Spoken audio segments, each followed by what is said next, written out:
Ito guys, para sa latest update natin ngayon dito kay Tecno. Ngayong April 20, 2024 guys, malapit na ulit magtapos ang ating April.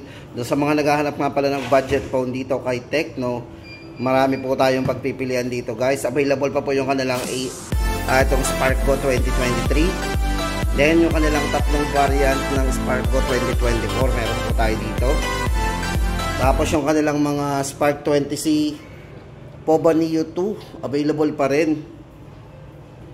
At yung kanilang mga Spark 20 series yan.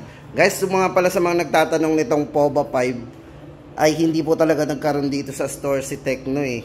Yan, marami nagtatanong sa atin nitong Poba 5. Yung nga lang, mostly online talaga to naging available. Yan. Tapos may pakita lang tayo ng actual. Pero hindi po siya naging available sa mga store. Syempre guys, meron naman silang Poba 5 Pro 5G yan. At yung latest po ni Tecno, ito yung Poba 6 Pro 5G.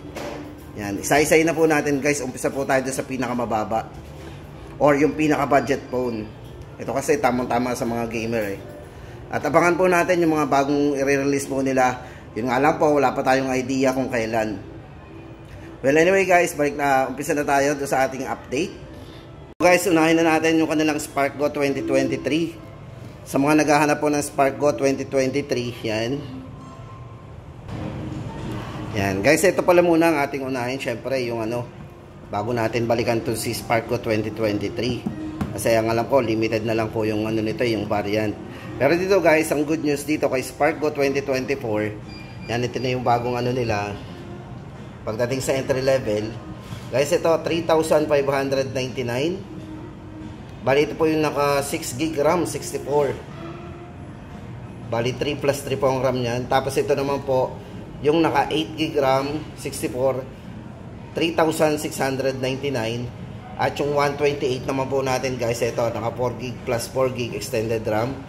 4 gig 128. Ito ay 4,199. Yan guys, ang ating update sa tatlong variants po nitong si Spark Go 2024. Tamang-tama po ito sa mga naghahanap ng mga budget phone, pang personal phone, pang regalo. O diba? Sa mga parents at sa mga estudyante na nangangailangan ng mga cellphone na magagamit sa school ng mabilisan lang yan. Guys, ito hindi na rin pauhuli itong si Tecno Spark Go 2024 kasi ito ay una, battery. Meron siyang 5,000 mAh battery. Naka Type-C na. Size ng screen, napaka-smooth. Naka 90Hz refresh rate. Naka-punch-hole na rin po yung design yung display niya. Tapos 6.6 yung kanyang size ng screen. At ito may malakas na speaker kasi ito ay merong 400% volume up. Yan, naka-dual speaker. At syempre guys, naka-dynamic port. Yan, self-developed dynamic port. Yan po, ulitin po natin yung price nito. 3,599, 3,699 at 4,199 para sa 128 gig. Tapos ito guys, ito nga, balikan na natin si Spark Go 2023. Bali, ang available na lang po dito sa store.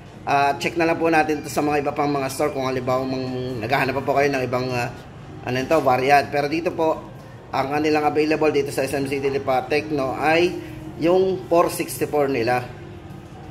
Bali, ito po ay 3,399 na lang. Napakababa na rin po ng presyo.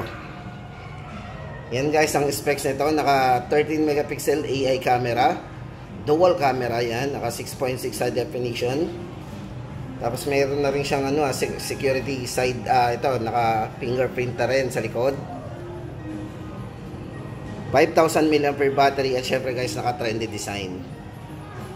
Yan. 3,399, naka 64 gig na po tayo. Tapos guys, ito, punta tayo dito kay Spark 20C, ito yung katabi. Yan, napakaganda ng display niya, napakaliwanag. Ito guys, bali ang price nito, 4,599 lang. Ito, naka 16 gig RAM. Yan 16 gig RAM, 128. Naka 6.6, 90Hz refresh rate, naka punch-hole screen. So may experience po natin dito yung full view display or yung viewing experience na full screen. Tapos sa camera, meron siyang malinaw na 50 megapixel. Check po natin yung kanyang 50 megapixel. AI camera. Yan.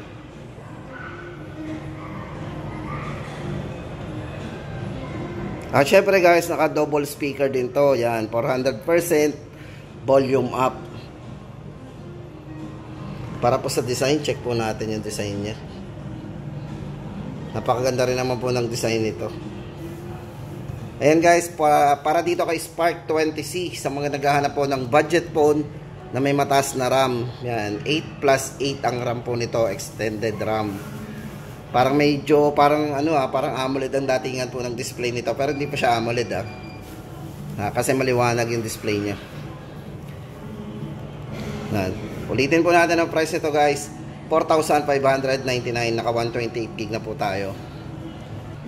Tapos guys, ito good news kasi yung ito lagi nating na-mention to dati, si Povo Neo 2i. Yan, ito po ay meron ng new SRP from 6,999. Yan, magiging 5,999 na lang po to. Bali ito ay naka 11GB maximum RAM, 128 internal storage. At syempre para sa kanyang chipset, ito ay naka MediaTek Helio G85 at may mataas pong battery, 7,000 mAh battery or VIS battery. Yan guys, ito malaking screen nito Yan. Ito yung naka super battery monster, 7,000 mAh battery na nakikita lang natin sa mga tablet, yung ganong kalalaking battery. O diba, na-maintain pa rin niya yung design na hindi makapal kahit na may mataas na battery. Yan guys, ulitin natin. Yan, Povo Neo 2, 5,999. Tapos guys, ito yung kanilang Phantom B Flip. Ayan, guys, sa mga naghahanap nga pala ng flip na mas mura, ito, dito lang tayo makakakita ng pinakamurang flip phone. Syempre, ito mga level ng mga high-end natin. Ito si Phantom B Flip. Ito yung perfect in package. Syempre guys, naka 5G na rin tayo dito. Ito ay 29,999. Bali guys, kung mahilig ka sa camera, meron siyang 64 megapixel para sa kanyang ultra clear pre-cams system niya pagdating sa camera. Check po natin. Ayan. Tapos sa kanyang selfie, meron siyang 32 megapixel para sa kanyang front camera. Check din natin. Yan, 32 megapixel. At 45 watts plus charging po yan. Napakabilis na ito mag-charge. Internal storage, meron siyang 256GB, 8GB RAM. At napaka-smooth ng screen nito guys kasi ito ay naka 120Hz po para sa kanyang ultra flat main screen. Yan, ultra flat main screen. Yan guys, sa mga naghahanap dyan ng perfect in pocket na Phantom B Flip, 29,999. At para naman po sa update natin guys dito kay Spark 20. Yan guys, sa mga nagtatanong sa atin ng Spark 20, ito po yung naka 16GB maximum RAM, so meron siyang 8GB RAM. 256 na po ang kanyang internal storage, extended RAM po yun 16GB. Tapos guys, ito para sa kanyang camera. Ito, check po muna natin yung kanyang design ng malapitan.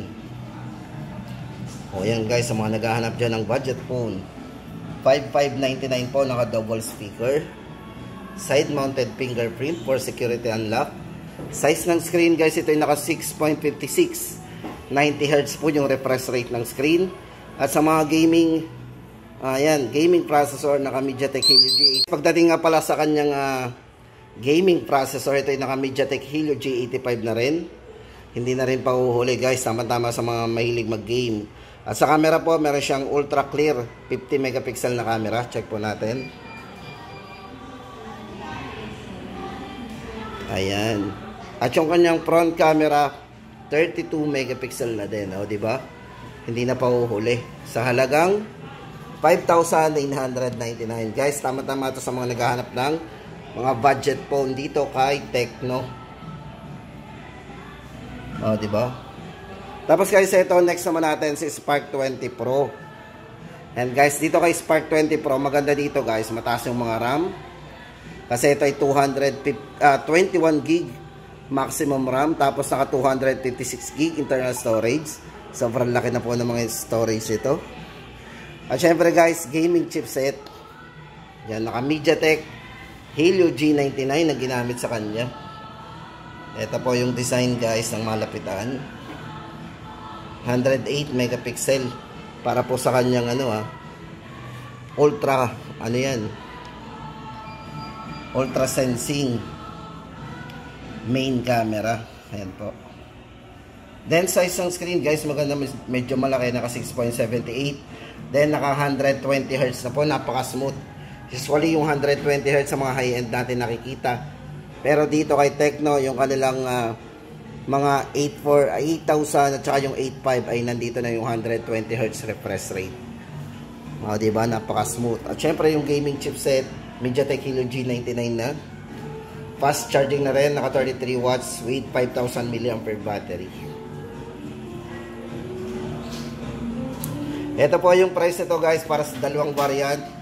16GB RAM, 256-7999. Add lang kayo ng 500. Yan guys, sale pa dating 8999 yan. Less 500, naging 8499 na lang yung kanilang naka 21GB, 256GB. Yan. Spark 20 Pro.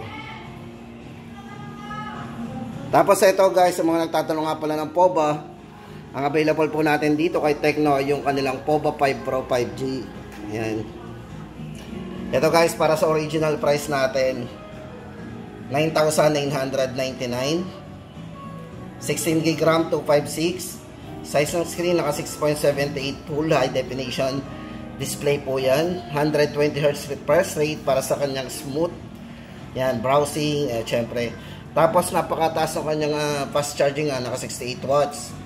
5000 mAh battery. Syempre guys, may mataas tong chipset, naka MediaTek D6080 5G processor yung ginamit sa kanya. Yan, 5G full speed gaming king po yan. POBA 5 Pro 5G, same price pa rin, 9,999. At syempre guys, yung kanilang huling lumabas ngayon, ito po si POBA 6 Pro 5G. Yan, the Epic Saga Limitless Performance. Guys, ito collaboration with Farlight 84. So yung mga familiar po sa game na yan, ito maganda dito guys, 6,000 mAh battery, hindi tayo mabibitin. 70 watts fast charging na rin, ultra charge.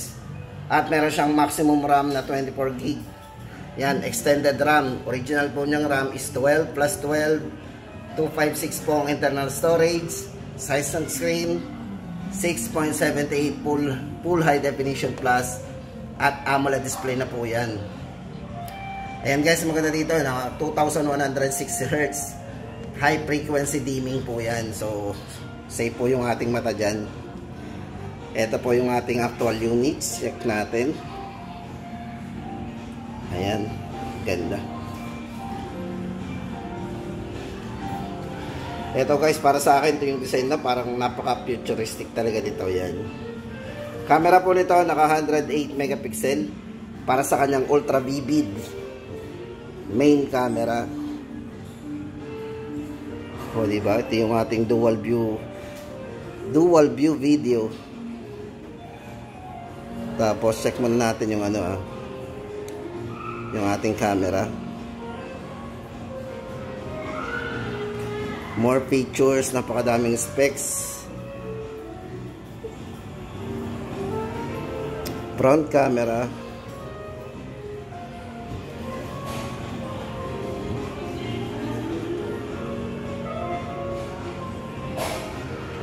Ayun guys, maganda dito, naka dual speaker na rin po ito, powered by Dolby Atmos.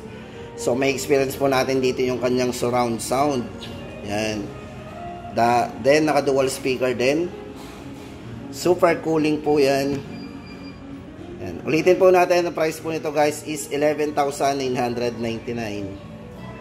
POBA 6 Pro 5G. Yan guys, sa mga naghahanap ng pang gaming phone dito kay Tecno, ito po yung huling lumabas po sa kanila.